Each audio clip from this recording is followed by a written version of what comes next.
What's up, guys? So, yesterday I said that I would stream later in the day, and I apologize for not showing up. I ended up getting sick. I wasn't feeling so well, like just winter stuff, I guess. And I said, you know what? I'm tired. I would just go to bed and then save it for today, which was yesterday's tomorrow. But, anyways.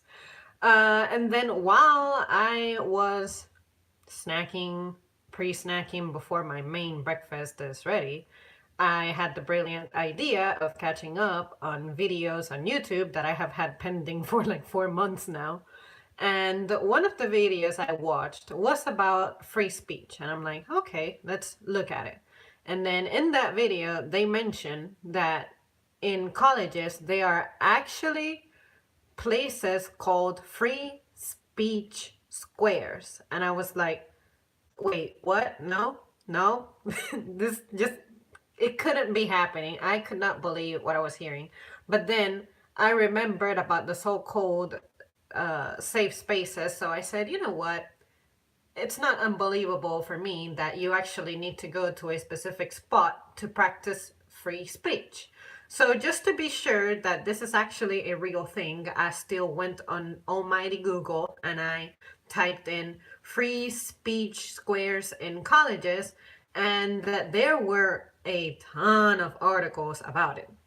And then I skimmed through some of them, and primarily they focused on the top universities, and one of them went even as far as saying that the moment you step in to that college campus, that you have to pretty much say goodbye to your free speech. And then immediately my question was, how is this even allowed? How is this even constitutional when our First Amendment right should be free speech? One of them is free speech. So, have we really gotten to a point where when you go to college, you cannot even exercise something as basic as engaging in intellectual debates that allow you to express ideas, share ideas, learn from others, others can learn from you, and that's how you grow mentally. But it seems like nowadays we are promoting the idea that, what can I say? You cannot really debate someone because if you disagree with them, people do not know how to take dissent. And therefore, that offends them, and someone's emotions are more important than developing your intellectual capacity. See what I mean? So it's like sometimes I tell myself, okay, I hate the fact that, first of all, I'm frozen, and second of all, that I could not go to college. But when I read bullshit like this, the stuff that I can possibly run into and that I would have to face, I don't think I made the wrong call at all. Like, I know it puts me at a disadvantage when I am looking for a job, but when I think about it critically, if that is what my life was going to be like in college, to where I have to make sure that my campus even tolerates me expressing my thoughts, then I don't think that I need to be spending a huge amount of money going there, especially taking loans that are going to have interest that are going to consume me unless I have a decent paying job. See what I mean? But at the same time, the only way I can side with that college policy of, oh, your free speech is restricted is, of course, that you having free speech doesn't mean that you cannot get in trouble for anything you say. If you are actively flaming, offending, attacking someone, that is different from actually debating someone on, you know what, you have that idea, but this is my idea, and this is why I cannot be on board with your idea. That's fine. But if you're actually someone who's actively flaming, then I do think that your free speech has consequences, and those consequences need to be enforced. Because I don't want to make it seem like I am sitting here saying, oh, if you have free speech, then that means you cannot be punished for anything. Of course you can. Like, if you clearly make a threat against someone's life, then you need to be held accountable for that. Exaggerated example, but just so you guys know. But I just think it's crazy that this conversation even exists. That the very thing that my mom explained that made her college experience great in the 80s is the one thing that seems to be defunct these days. So I'm sitting here telling myself, you know what? How about if I steer away from that ground, because it clearly doesn't correspond to me. You guys know that I'm very vocal. I like to express my thoughts. So why would I go somewhere where I cannot feel I can be myself? And especially when me being myself, which is I am curious, I like to ask questions, I like to debate folks, the very thing that makes me happy, I have to be deprived of.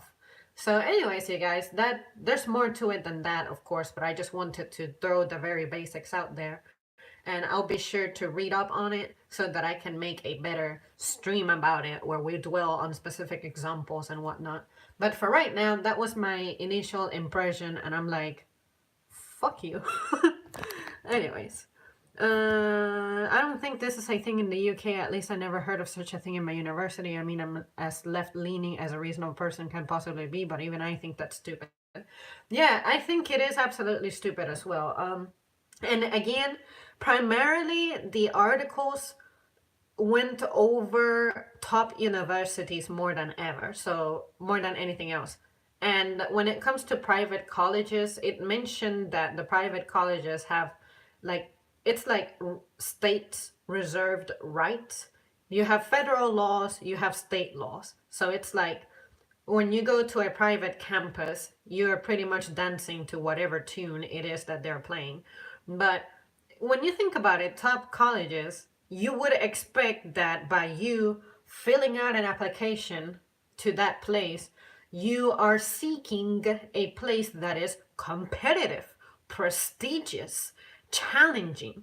But once you're there and you discover that one of your basic human rights is pretty much taken away from you, I think that would disappoint you to the point that you consider it an absolute waste and you would have a right at believing such a thing. But anyways, like I said, this is just kind of brushing over the surface, just my initial impressions, but we will break this down in the future whenever I get around to it. Just know that it's something that's in my radar. Trying my best to make sense of this, it might be that free speech isn't restricted per se outside that area, but the area itself is more of a warning to the easily offended. Yeah, you know what? I want to think so too. It's like when you have your little safe spaces, it's like, okay, you go there to recover, but at the same time, if you are someone who's easily triggered, first of all, why are you not looking at yourself and saying, you know what, I have to be an adult who handles something. I'm no longer a child. I am no longer just defenseless. I need to be able to mature at some point. So I think that a very basic way of maturing is to be able to handle dissent. But anyways, who am I to just say that? That's just the way I look at life and what works for me and what doesn't. But if I am being the problem, I cannot expect for the world to adjust to me. I have to train and make myself strong to be competitive in a world where I don't seem to be fitting in very well right now, because I clearly cannot handle a disagreement. See what I mean? I think that is a more realistic setup than just babysitting people like that, because it really looks like college campuses are supposed to somehow babysit you.